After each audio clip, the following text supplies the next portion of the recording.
Welcome back to the podcast for founders by founders.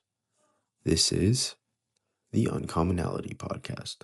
Today, we have Nate Robert-Eze with Path with us, and he will be the second interview from the big pitch from the Seed the South Summit. So, Nate, thank you for joining us, and we can't wait to hear about what you have cooking up, man. Absolutely, man. I'm glad to be here. First of all, you got a really good podcast voice.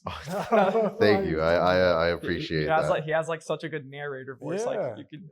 Hey, Morgan Freeman, I'm coming for you. Yeah. No, I'm kidding.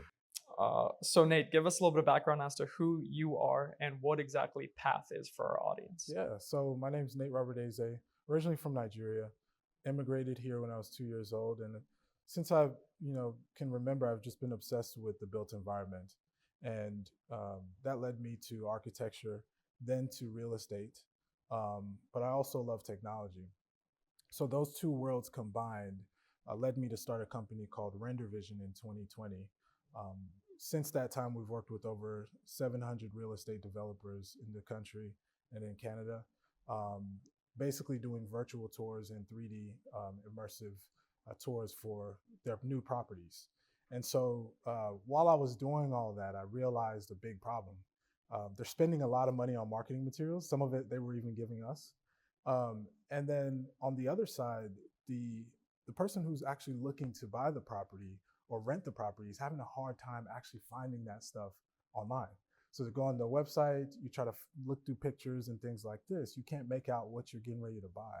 And in most cases, people want to actually feel like they're there, or they want to actually at least have a good idea of what they're getting ready to buy. So that's why we created a path to sort of take that virtual environment that you can actually be immersed in and get that emotional connection, and then be able to ask questions on the fly and personalize things in the tour. And so, yeah, that's how I got here. That's awesome. That's great. Why? I guess let me start off by saying what dragged you to real estate in general, right? Because you kind of took a lot of different, what we call zigzag route, but all within the same realm, right? Yeah, well, I realized who was really making the decisions about what buildings go up, because I started by way of design, and that led me to architecture. Mm-hmm. And so architecture taught me that creative thoughts can create buildings, can create structures, but the way that actually comes out of the ground is by a real estate developer saying, hey, I'm going to look at this piece of land and I'm going to get people to invest in this piece of land to make this building come up, and then they hire the architect. So then when I knew that, I just immediately started switching over to the real estate side, because that was more what I was obsessed with, is the idea of the building coming out of the ground. And so that's how I sort of moved to that space. So what kind of value would Path bring to, let's say, the everyday person who's looking for those types of things? So if there's one biggest value that you guys can add to everybody's lives, and probably very valuable in Charlotte, by the way, with buildings popping up and inflows of 100 people, what value are you guys bringing to these people? Well, we give them back their time by creating a radically better way to tour their new home. Sure. It takes a long time. I mean, if you're getting ready to move to a new apartment, you can go through 100 websites if you want to. And that takes a lot of time to go through each one. And some of them you just click out of because it's just too much. You can't get what you're trying to get there. And also, it's hard to reach people in many cases. There's possibly one person or two people at the sales gallery or the leasing center. And you can't really, you try to call, you're not going to reach anyone. And so that is the biggest value, I believe. And it's one of people's most valuable assets is time. So we give people back their time with Path. That's amazing. Do you guys do anything with neighborhood research and things like that? Yes, we actually do. So our tool enables you to ask questions about the neighborhood, about restaurants. That's awesome. The area. That's great. And actually, a map comes up and shows you how far it is from that particular property. And then you can go in Street View, see what the outside of the buildings look like, et cetera. So you're really getting that immersive sort of you're in an experience to where even if you went to the building, you can't teleport to the nearest restaurant and see what that looks like.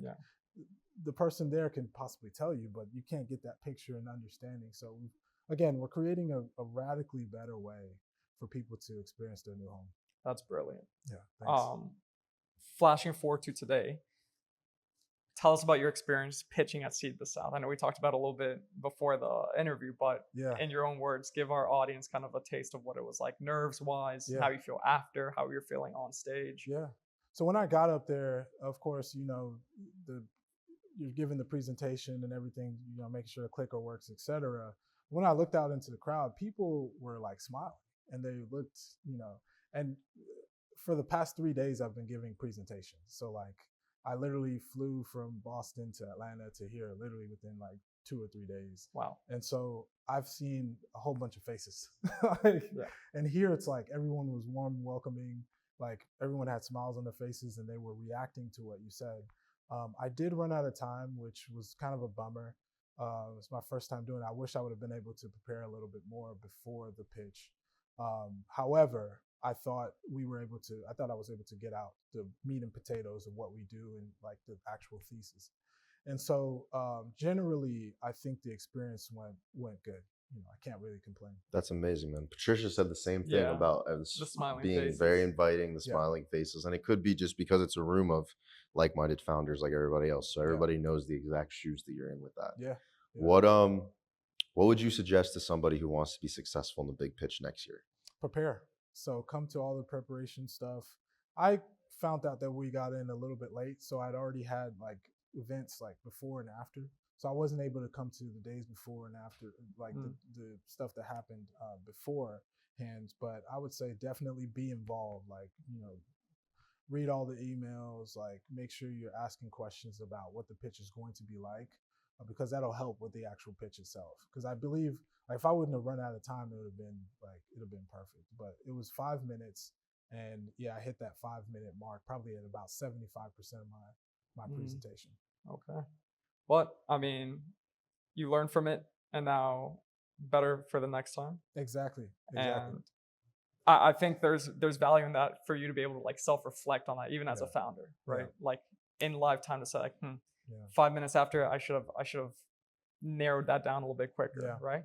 And there's something to be said about that. 1,000%. Like, you know, I'm super obsessed with what we do, and I can talk about it all day. I'm sure every founder here can. I mean, the biggest issue is condensing like all the information down to a few words generally. So that's a skill, and I think it's built over time, and I'm just going to try to refine it as I move forward. It's good insight. Yeah, I love that. Just as we wrap this up here, so on brand with the Uncommonality podcast, we ask every founder the same question. This is kind of that lottery question I was telling you about. So what is one uncommon practice, belief, or system that you've developed over the course of your life or your career that you think someone watching this can get value from, or that you credit a lot of your success to? Self-talk. Self-talk. Yeah, I love this. That's good. Yeah, I love this one. Yeah, it's a very uncommon and unorthodox thing to do. Like a lot of people think it's weird. You hear, you know, when you were a kid, a lot of people say, "Why are you talking to yourself?" You know, so, but I've realized that talking to myself has done wonders for my motivation, you know, my drive, etc. Because those days that you're in bed and you just had a long 3 days and you don't want to get up for the next one, you just want to sleep in, but you got to get up and do that workout or whatever it is. It's good to be able to tell yourself, like, you know, talk to yourself and be like, "Yo, Nate, get up." Like, you know, don't, not today. Like everything, like people are counting on you. Like you gotta, so those thoughts sort of running through your head and you talking to yourself is great. And then also motivation as well. Like when you're feeling down, like what are you supposed to do? Just like sit there and like let those, because you're talking to yourself when you're feeling down anyway, right? You're giving yourself negative thoughts. That's so true. So why not sort of like rebound those with, rebound those with positive thoughts and sort of get yourself out of the rut that way. No, I love that one. I completely agree, because for me, it's like when you talk to yourself, you understand the type of person you are, the language that you use, and the language is the most important piece to all of it, right? If you're a negative person, you'll find a lot of "I can't," "I won't," "I will," and it's like, no, do, and like Nike might be really cliche, but just do it is one of the most positive self-talks that you can have within yourself. Absolutely. And I think you highlighted a really good point there about the motivation side of it, right? Like if we especially as founders, as entrepreneurs, no matter what we're doing, if we only did things on the days that we were feeling good or only did things on the days that we wanted to, nothing would ever get done. Yeah. We would never get anything off the ground. Yeah. Right. And it's about having that self-talk and, Yeah. and being able to get out of bed even when you're feeling sick or even when you're feeling tired or even when you're feeling down and just getting it done because things have to get done. They have to get done at the end of the day. That's brilliant. That's great insight, man. We really appreciate that. Yeah, well, appreciate you guys. Nate, thank you for coming on. We really appreciate you, and we hope you guys do great things. Definitely see the market for it in Charlotte. So if anybody's interested in contacting him, let him know. But we wish you the best of luck with the big pitch and with your business. Thank you. Thank you, boss. Thanks for the time, man. Cheers.